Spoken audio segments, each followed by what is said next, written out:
মাসখানেক আগের মাঝ পদ্মার দৃশ্য। প্রমত্তা পদ্মার মাঝে ছোট বড় অসংখ্য চর। উজান থেকে আসা পলিতে বাড়ছে চরের আয়তন, পাল্টাচ্ছে নদীর গতিপথ। তবে ভিন্ন চিত্র বর্ষা মৌসুমে। অনবরত বৃষ্টিতে বেড়েছে নদীর পানি। দৃশ্যমান চর তলিয়ে সৃষ্টি হয়েছে ডুবোচরের। বাম তীরের ডুবোচরের প্রভাব পড়েছে ডান তীরে। পানির তীব্র চাপে গভীর হচ্ছে নদীর ডান তীরের চ্যানেল। আগ্রাসী পদ্মার করাল গ্রাসে বিলীন হচ্ছে পদ্মা সেতু প্রকল্প রক্ষা বাঁধ। বিলীন হচ্ছে ঘরবাড়ি, গাছপালা, দোকানপাট। জাজিরা যেন এখন ভাঙনের জনপদ। আতঙ্কে শেষ সম্বলটুকু নিয়ে ছুটছেন নিরাপদ আশ্রয়ের সন্ধানে। বাইঙ্গাসুরা কোথায় যাবো, কই থাকবো, আমার জায়গা নাই, ঠিকানা নাই, কোনো টাকা নাই, পয়সা নাই, বাড়ি নাই, গাড়ি নাই। আমরা গরিব মানুষ, ঠেকা মানুষ, আমাকে থাকার মতো কোনো ঠিকানাও নাই। নমুনা দেখলাম, দেখার মুহূর্তের ভিতরে আমরা নামাজ পড়তেও পারি না। এই মুহূর্তে বাঙ্গাসুরা নিয়ে আমরা দৌড়াদৌড়ি করতেছি। একবারে পয়লা বাসা গেল গা, তো সেই জুতো দোকানে থাকতো তো আমরা লাস্টও পাইতাম না। আমাকে এই পরিস্থিতি আমরা কই থাকবো, কই কী করবো, আমার কোনো কিনার নাই। এদিকে চরের প্রভাবে পরিবর্তন হয়েছে নৌ রুটের। এখন নদীর কেবলমাত্র শরীয়তপুর চ্যানেলটি সচল।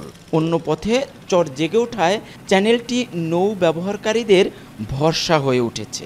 চরগুলো ডুবা চর, মানে বোঝা যায় যে নদী, কিন্তু আসলে এগুলো চর। আবার পানি কমার পরে আবার বিশাল চর দেখা যাবে। পদ্মার এই মাঝখানে চরটা পড়ছে না, ওই চরের কারণে এই পানিটা বাইর যেমন দক্ষিণ দিকে সোদাই। পদ্মা চর পরিয়ে বন্ধ হয়ে গেছে, আমাদের যাইতে চলাচল কষ্ট হয়।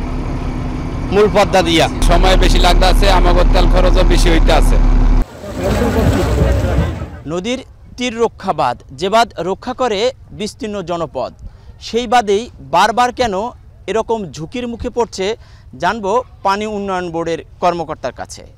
পদ্মা সেতু থেকে চাঁদপুর পর্যন্ত পদ্মার পানি ডান তীর ঘেঁষে প্রবাহিত হওয়ায় ডান তীর ভাঙন হুমকিতে রয়েছে। তাই নদীর গতিপথ ঠিক রাখতে মডেল তৈরির মাধ্যমে স্টাডি করার কথা জানিয়েছে পানি উন্নয়ন বোর্ডের নির্বাহী প্রকৌশলী।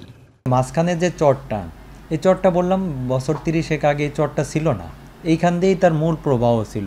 এখন আবার সেই নদীর সেই প্রবাহটা আবার এই জায়গায় হচ্ছে তার গতিশীল দেখা যাচ্ছে। এটা এক্স্যাক্ট কারণ বের করতে হইলে হচ্ছে এটার একটা মডেল অ্যানালাইসিস না করে আসলে বলার সুযোগ নেই। পদ্মার শরীয়তপুরের 55 কিলোমিটার অংশের অনেক স্থানেই জেগে উঠেছে চর, যার প্রভাব পড়েছে তীরবর্তী জনপদে।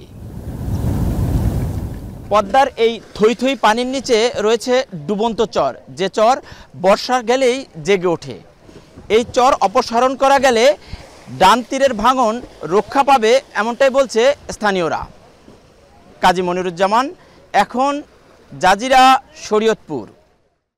একনল সোপ, দেশের নম্বর 1 হালাল অ্যান্টিব্যাকটেরিয়াল সোপ। ন্যাচারাল ব্যাকটেরিয়ালাইসিসের সুরক্ষায় ফ্রেশ ও অ্যাক্টিভ সবসময়।